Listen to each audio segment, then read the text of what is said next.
گلستان، کوچه حافظ شیرازی نزدیکی بینای شرق آزاد و لیسه گیمنازیوم لیسه رقم 4.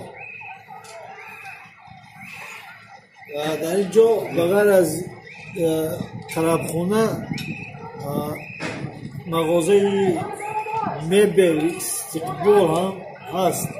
حالا آتش در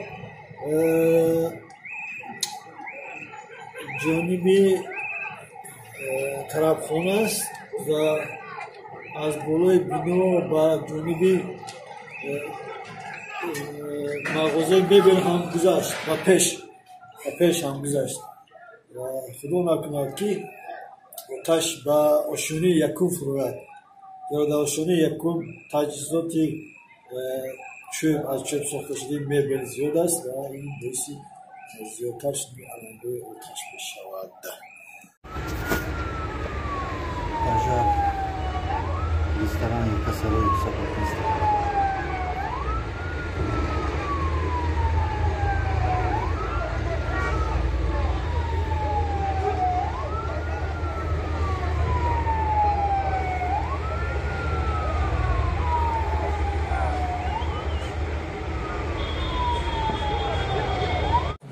در اینجا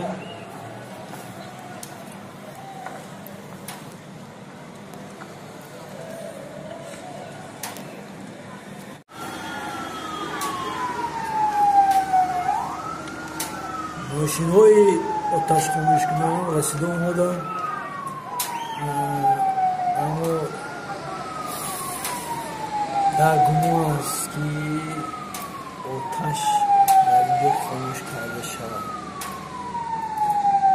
این طرابخانه همگی 1 یا 2 سال پیش ساخته شد در اینجا و در اول طرابخانه بود و در قسمتی چپش مغازه مبل شده است استقبال.